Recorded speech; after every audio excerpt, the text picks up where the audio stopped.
OC আমাকে first একটা খাবলা মারে এইখানটাতে, ঠিক এইখানটাতে একটা খাবলা মারে, সেটার মেডিকেল কাগজ, ছবি, ভিডিও সব আছে। প্রস্তাব দিচ্ছে মানে তার সাথে যদি বিছানায় যাই তাহলে সব ইজি হয়ে যাবে। তখন আমি মানে সে সবকিছু ফ্রিতেই করে দিবে, সব দায়িত্ব নিয়ে করে দিবে। তখন ডাইরেক্টলি এক কথা বলে মামলা নেওয়া যাবে না, আর মামলা দিলে টাকা লাগবে 2 লাখ। 2 লাখ টাকা দেন তাহলে আমি মামলা নেবো। বোঝা যায় যে অভিযোগটা কতটুকু সত্য হতে পারে। কারো কাছ থেকে যদি টাকা দাবি করা হয়, টাকা দাবি করে সে টাকা না দিলে তার সঙ্গে খারাপ প্রস্তাব বা শারীরিক সম্পর্ক করতে চাওয়া, এটা অভিযোগটাই বোঝা যায়। আমার বক্তব্য হচ্ছে অভিযোগটা দেখে বোঝা যায় যে এটা কতটুকু সত্য হতে পারে। এটা আপনারা বিবেকবান দেশের মানুষ, আসলে এটা বক্তব্য শুনলে বুঝতে পারবে যে কতটুকু সত্য হতে পারে। নিজ ঘরে চুরি ও ভাঙচুরের ঘটনায় রামপুরা থানায় অভিযোগ করতে গিয়ে থানার ওসি ও সহকর্মীদের বিরুদ্ধে শ্লীলতাহানি ও নির্যাতনের অভিযোগ তুলেছেন এই তরুণী। ওসি রামপুরা থানার ওসি মোহাম্মদ জাহাঙ্গীর আমার কাছে 2 লাখ টাকা চাইছে। মামলা করতে গেলে 2 লাখ টাকা দেওয়া লাগবে। ওসিকে আমি বলছি যে কেন মামলা করতে গেলে আমাকে টাকা দেওয়া লাগবে কেন? তখন সে বলে যে বাড়িওয়ালার নামে মামলা দেওয়াটা সহজ না। একটা বাড়িওয়ালা, আপনি তো ভাড়াটিয়া, কিন্তু একটা বাড়িওয়ালার অনেক শক্তি, অনেক ক্ষমতা, তো তার বিরুদ্ধে মামলা করতে গেলে আমাদের অনেক হ্যাসেল হইতে হবে। তাই আপনি টাকা দিলে আমরা মামলা নেবো। যখন আমি বলছি আমি 1 টাকা দিতে পারবো না, আমার কাছে কোনো টাকা নাই, ওসিকে আমি বলছি, রামপুরা থানার ওসি, তখন সে বলছে যে তাইলে অন্য কিছু, মানে সে আমাকে ইনে বেনে অনৈতিক প্রস্তাব দিচ্ছে। তারপর ডিরেক্টলি বলছে প্রস্তাব দিচ্ছে মানে তার সাথে যদি বিছানায় যাই তাহলে সব ইজি হয়ে যাবে। তখন আমি মানে সে সবকিছু ফ্রিতেই করে দিবে, সব দায়িত্ব নিয়ে করে দিবে। তখন আমি চিল্লাচিল্লি করি, চিল্লাচিল্লি করলে তার যে চাটানে সে আসে। ওসি আমাকে ফার্স্ট একটা খাবলা মারে এইখানটাতে, ঠিক এইখানটাতে একটা খাবলা মারে, সেটার মেডিকেল কাগজ, ছবি, ভিডিও সব আছে। এখানটাতে একটা খাবলা মারে, সে খাবলা মারলে তারা আমাকে 6-7 জন মিলে মারলে আমি বের হয়ে যাই। বের হয়ে আমার ফোনে টাকা ছিল না, এমবিও ছিল না, কারণ আমার বাসায় ওয়াইফাই চলে যেন এমবি লাগে না। তো আমি দ্রুত থানার উল্টা পাশে একটা দোকান আছে, ওইখানে গিয়ে ফ্ল্যাগ লোড করি। তার নাম্বার থেকে যে আমি লোড করছি সেটা প্রমাণ আছে।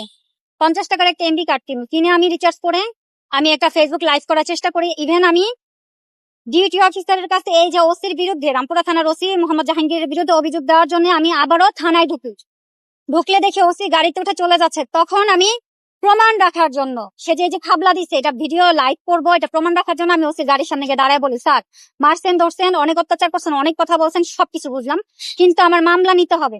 আমি একজন নাগরিক, এটা আমার অধিকার। এই অধিকার থেকে আপনি আমাকে বঞ্চিত করতে পারেন না। যতক্ষণ মামলা না নিবেন ততক্ষণ আমি গাড়ির সামনে থেকে সরবো না।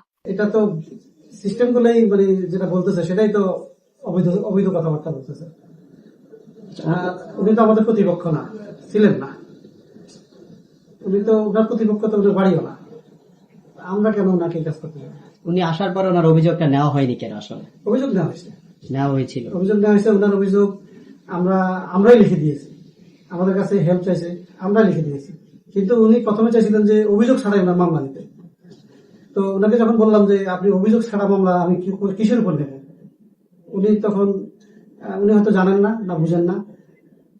উনি বললেন যে, ওনাকে আমি জিজ্ঞেস করলাম যে আপনি মামলা সম্বন্ধে বুঝেন? উনি বললেন হ্যাঁ, আমি আগেও মামলা করছি কোতোয়ালি থানায়, আমি আরেকজনের বিরুদ্ধে মামলা করছি, আমি ভালো বুঝি।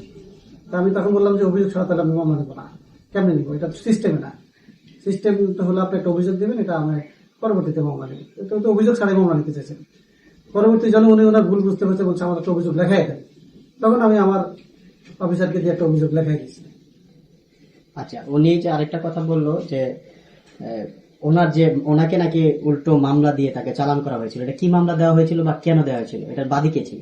ওটার বাদী আমাদের থানার অফিসার।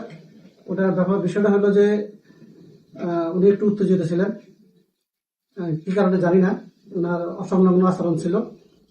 উনি ডিউটি অফিসার সঙ্গে অসংলগ্ন আচরণ করেছেন, আমার সেকেন্ড অফিসারের সঙ্গে অসংলগ্ন আচরণ করেছেন, আমার ইন্সপেক্টর তদন্তের সঙ্গে অসংলগ্ন আচরণ করেছেন। এবং কি আমার রুমে ঢুকে আমার সঙ্গে এখন আমাদের পুলিশ ডিপার্টমেন্ট বা আমার ডিসি সম্বন্ধে খারাপ খারাপ মন্তব্য করেছেন। এরপর উনি যখন আমার রুম থেকে চলে যান, তার পরবর্তীতে আমি একটা গুরুত্বপূর্ণ কাজে সরকারি ডিউটিতে আমি বের হয়ে যাচ্ছিলাম। তখন তিনি আমাকে গাড়িতে উঠতে প্রথম বাধা দেন। পরে আমি কোনো রকম গাড়িতে উঠার পর আমার যখন গাড়ি স্টার্ট দেওয়া হলো, উনি আমার গাড়ি চলাচলে বাধা প্রদান করেন। কিন্তু আমার গুরুত্বপূর্ণ কাজ, আমার ডিপার্টমেন্টের নির্দেশ, ডিসি সাহেবের নির্দেশ, আমাকে যেতেই হবে। কোনোভাবে উনি গাড়ির সামনে থেকে সরতেছেন না। পরে আমাদের এক পুলিশ কনস্টেবল তাকে যখন ধরতে আসছে, পুলিশ কনস্টেবলকে উনি চট্টাপন মারছেন এবং ধাক্কা মারছেন। পরবর্তীতে ডিপার্টমেন্টের উদ্যোগ কর্তৃপক্ষের সিদ্ধান্তে পুলিশের কাজে বাধা এবং কনস্টেবলকে মারধর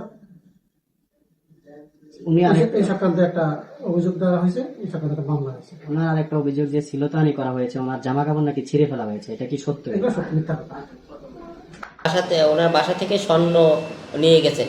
এটা তো আমি জানি না, আমি তো ওর বাসায় তো ঢুকিনি। ওনার চাবিটা কি আপনার কাছে ছিল? না, উনি আমাদের কাছে কোনো চাবি দেয় নাই। আচ্ছা, উনি কেমন ছিলেন বা কখন বাসা আসতেন যেতেন? উনি আগে বাসায় নিচে তখন তো বলছিল ওনার হাজব্যান্ড বাইরে থাকে, উনি পুরান ঢাকা থাকতো জিজ্ঞেস করছিলে বলছে। তো এই বলছে ওনার হাজব্যান্ড উনি ওনার ছেলে নিয়ে থাকবে।